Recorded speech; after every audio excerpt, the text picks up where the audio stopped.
Hello दोस्तों, नमस्ते, प्रणाम। मैं आशा सरगम। हेलो दोस्तों, नमस्कार, प्रणाम। मैं पुष्पा जी सरगम और आप लोग का अपने अपने चैनल में स्वागत करते हैं हम लोग। और आप लोग के सामने लेकर आए हम लोग छोटी सी गीत, परछन की गीत, जब दूल्हा परछाते हैं उस समय। आप लोग सुनिए और लाइक सब्सक्राइब जरूर करिए।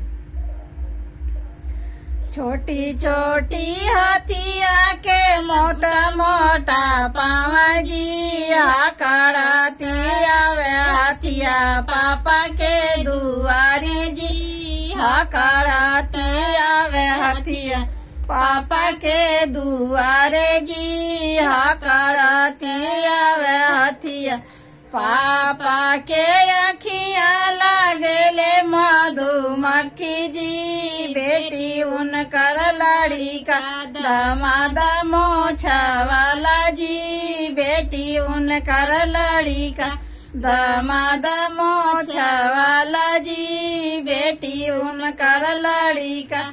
छोटी छोटी हाथिया के मोटा मोटा पाँव जी, हाकड़ाते आवे हाथिया चाचा के दुआरे जी, हाकड़ाते आवे हाथिया चाचा के दुआरे जी, हाकड़ाते आवे हाथिया चाचा के अखियाँ लागले मधुमक्खी जी, बेटी उनकर लड़ी का दामाद खोजे बुड्ढा जी, बेटी उनकर लड़ी का दामाद खोजे बुड्ढा जी, बेटी उनकर लड़ी का।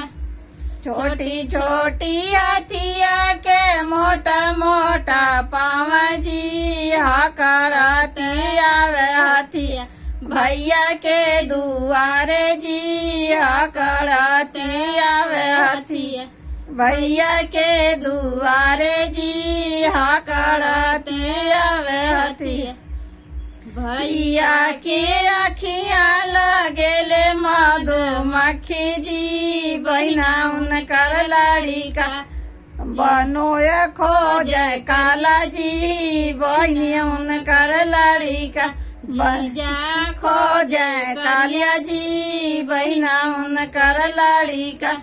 छोटे छोटे हाथिया के मोटा मोटा पाँव जी, हाकड़ाते आवे हाथिया भैया के दुआरे जी।